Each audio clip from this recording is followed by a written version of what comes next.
talk about this addition. First, where did the idea come from, and was it out of necessity? Well, we we've had transitional living houses for a very long time, mostly men's that have been acquired over the history of Harbor, which we've been here since 1967.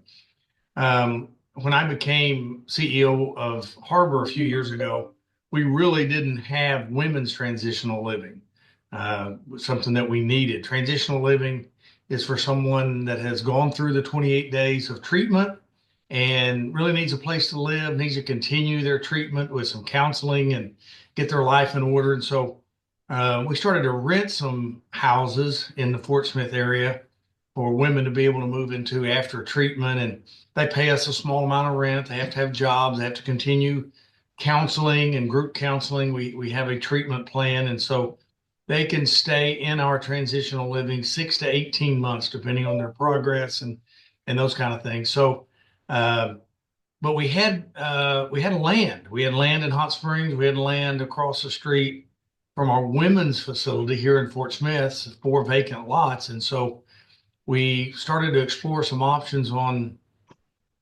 what we could do to own instead of rent.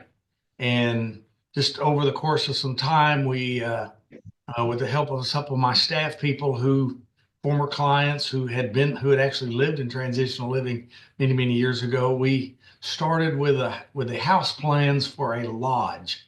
I thought if we get the house plans for a big hunting lodge with lots of bedrooms, lots of bathrooms, that'd be the starting place. And so we found some house plans for that, and then I worked with them to modify those plans to really make this house especially designed for our purposes. We took out all the closets to make the bedrooms bigger.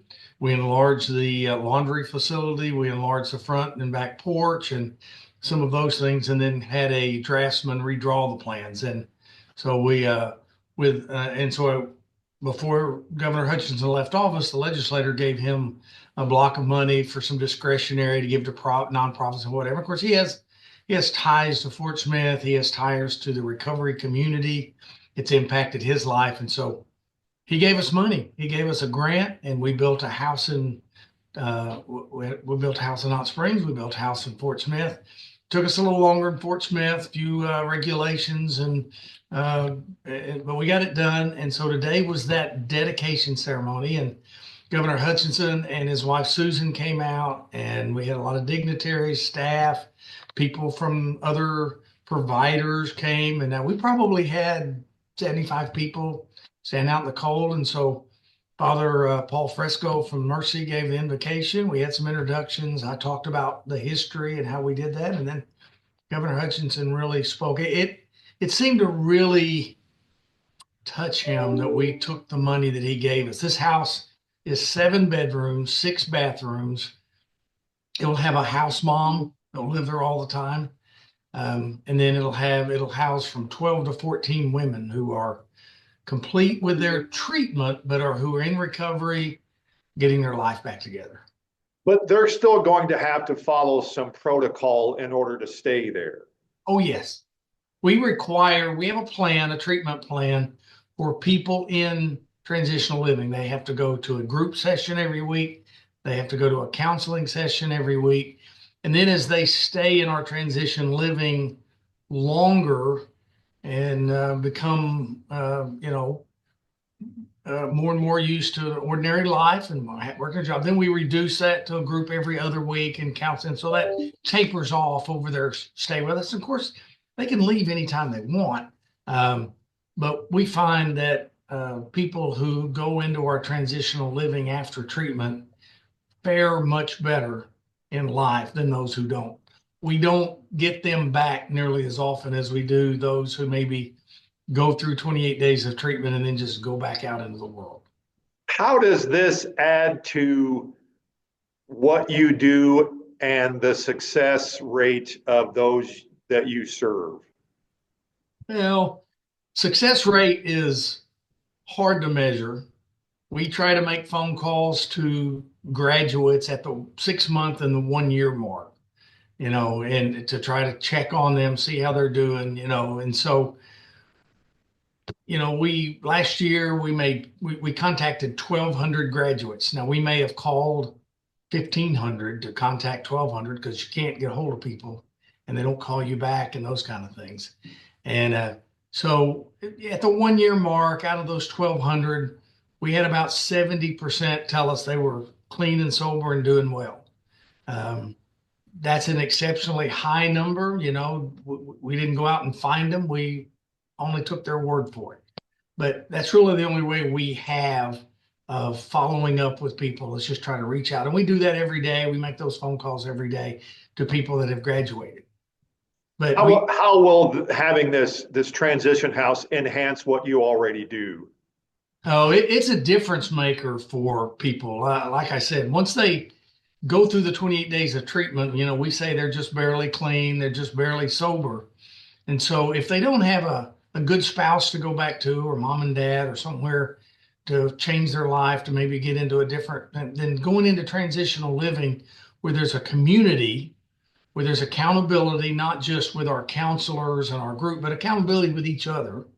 And that plays a role. We don't have TVs in the rooms. We have a central area. The rooms are not designed for someone to want to be there a lot. There's sleeping quarters in place. So they've got to sit out on the front porch. They've got to come down and into the common area so that there's accountability of lifestyle that really helps them a lot. And they do help each other. And so um, we're in the middle of finishing up a major renovation for our men's facility, which will add beds. And I'll just speak futuristically. But when we complete that renovation for our men's treatment facility, we will have 168 treatment beds in Arkansas, in Fort Smith and Hot Springs, and somewhere around 120 transitional living beds with plans to build more of these houses on the land that we already own. Are there plans, speaking futuristically, you've just opened this for women. Is there plans, talks of future making it bigger or adding to it? Well, we have plans, we have hopes to build another house right beside this one. That's basically the same floor plan, but it would be we have a program called SWS, Special Women's Services, and it is for women who are pregnant or women who have children 6 and under. And so we have a different building where we do treatment for those women. We babysit their children during the day while mom's in group and mom's doing counseling. And then in the evening, those are little suites where she takes care of her kids, bathes them, feeds them, and of course we do some family reunification. So our next big project, when funding is provided, is to build a transitional living house for SWS clients, which would be women with children. We've already designed it. It's got a playground. It's got a special place inside the house for the children.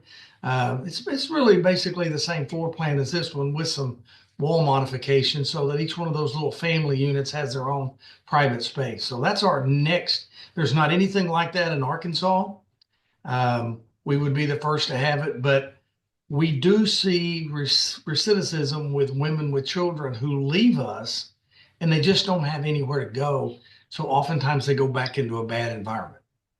And so we want to have a safe place for women with small children to go. It's sad that you have to have this and you talk about expanding, but thank God you all are there for this. Well, we enjoy what we do. Most of my staff are in recovery themselves. They may have gone through Harbor years ago, or they may have gone through another facility, and now they've become counselors. They've become whatever we need in order to pay back, to pay it forward. And so they understand the need for that. I say all of our lives have been touched by some type of addiction. I personally lost a son 16 years ago to a drunk driver. So we've all been touched. And yeah, it's a major issue in our society.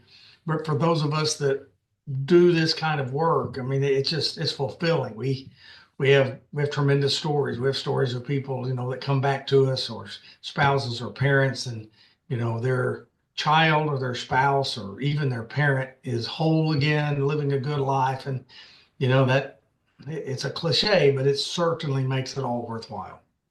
Well, Carl, congratulations on the opening, and I hope it is a huge success, just like everything else has been so far. Well, we're thankful for the funding. We're thankful to Governor Hutchinson for having the vision to give us the money before he left office to do it. Harbor is very financially sound and self-sufficient. We don't rely on grants for payroll or services or programs. But when it comes to expansion and building buildings that are going to last 25 or 30 years, that's where we have to have some help.